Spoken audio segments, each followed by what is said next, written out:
तो दोस्तों आखिरकार आप लोगों को एपिसोड में दिखाया जाएगा कि यहाँ पर जो आखिर रानी होती है तो वो जैसे ही सेब को खाती है उसके पेट में दर्द होने लगता है। और वो सेब ऐसा वैसा सेब नहीं बल्कि जादुई सेब होता है जो कि वो नंदिनी मीठी के लिए लेकर आई हुई होती है। वेल यहाँ पर एपिसोड में आप लोगों को दिखाया जाएगा कि यहाँ पर जो आखिर आकाश और विष्णु होते हैं तो उन्हें सबूत खन्ना के खिलाफ मिल चुका होता है।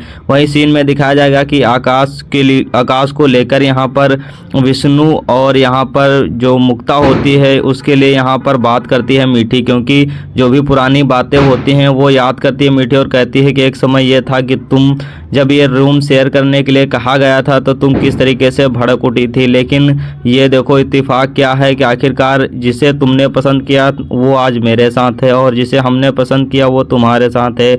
और ये सारी बातें इसी चीज़ के लिए गवाह देती हैं कि हम दोनों का प्यार सबसे अलग है, क्योंकि हमारी माओ ने सिर्फ और सिर्फ त्याग करना सीखा था तो हम लोग भला ऐसे कैसे हो सकते हैं। यही सोचकर जो मीठी होती है तो वो मुक्ता को दिलासा देती है और कहती है कि तुम बिल्कुल भी गलत नहीं थी, तुम अपनी जगह सही थी। लेकिन यहाँ पर जो मुक्ता होती है तो वो कुछ और ही सोच रही होती है। वेल आप लोगों को क्या लगता है कि क्या मुक्ता मीठी भी इच्छा और तपस्या की तरह है, तो हमें कमेंट करके बता सकते हैं।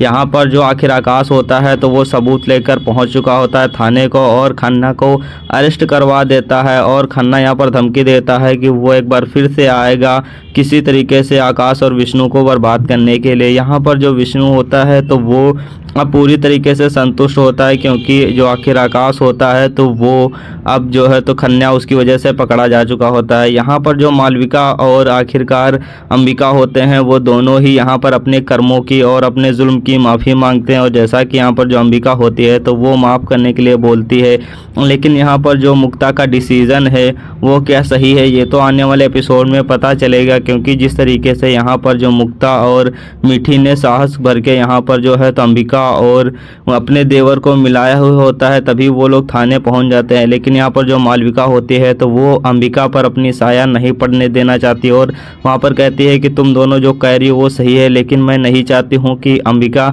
हमेशा इस गम में जिए कि उसकी माँ एक जो है तो कातिल थी। इसीलिए मैं नहीं चाहती हूँ कि अंबिका मेरे साथ रहे और तुम दोनों हमेशा तुम दोनों ने जो किया वो हमेशा सही किया है और मैं अब नहीं चाहती हूँ कि अंबिका जो है तो इस परछाई में जिए। जो कि यहाँ पर अंबिका होती है तो और मालविका होती है तो वो कहती है कि ठीक है अब मैं जा रही हूँ। लेकिन यहाँ पर जो मालविका होती है तो वो सभी से माफ़ी भी मांग लेती है। लेकिन यहाँ पर दूसरे सीन में दिखाया जाएगा कि जो रानी होती है तो वो मानव के साथ खेल रही होती है और वहीं पर वो सेब रखे होते हैं जो कि नंदिनी रख कर गई हुई होती है, जादुई फल। वहाँ पर जो आखिर रानी होती है तो वो सेब को खाती है, उसके नाक से होता है तो वो खून सा निकलने लगता है। जो कि यहाँ पर जब रानी देखती है और उसके पेट में जोर का दर्द होने लगता है तो वो देखती है और वहाँ पर जो है तो वो खून को देखकर डर जाती है और मीठी को आवाज़ देने लगती है। और यहाँ पर जो रानी होती है तो वो मीठी का नाम लेते लेते नीचे गिरकर बेहोश हो जाती है। तभी वहाँ पर जो डॉक्टर आते हैं तो वो चेकअप करते हैं और कहते हैं कि ये सारी जो है तो वो ब्लड कैंसर की वजह से हुई हैं।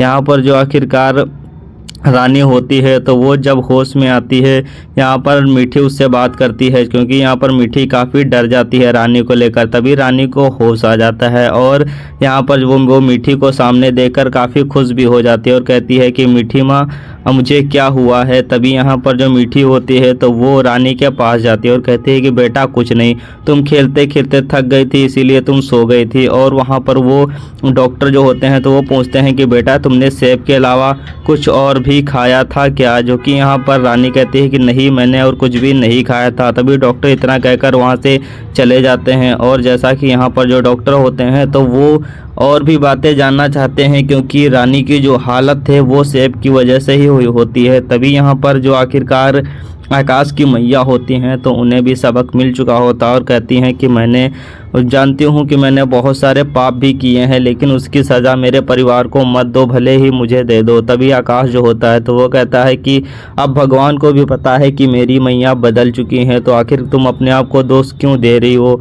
जो कि यहाँ पर आकाश होता है तो वो अपनी मैया को अब दिलासा देता और समझाता है कि बिल्कुल भी अब चिंता मत करो, रानी को कुछ भी नहीं होगा, ना ही मीठी को होगा और हमारा परिवार हमेशा से ऐसा ऐसा ही रहेगा। इधर जो यहाँ पर नंदिनी की गुरु माँ होते हैं तो वो नंदिनी को फ़ोन करके बताती हैं कि मुझे ऐसा लगता है कि मीठी ने वो फल खा लिया है जो जिसके लिए उसका वो फल रखा गया होता है। तभी यहाँ पर जो नंदिनी होती है तो वो इतना खुश हो जाती है ये सुनकर कि आखिरकार वो फल नंदिनी ने खा लिया है। लेकिन आखिरकार यहाँ पर जो नंदिनी ने फल रखा होता है वो किसी और ने नहीं बल्कि चमेली की बेटी रानी ने ही आखिरकार खाया हुआ होता है। एक बार फिर से जब सुबह सोकर वो उठती है तो उसके पेट में ज़ोर का दर्द होता है और वो मीठी को बुलाती है। तो वे आगे क्या होने वाला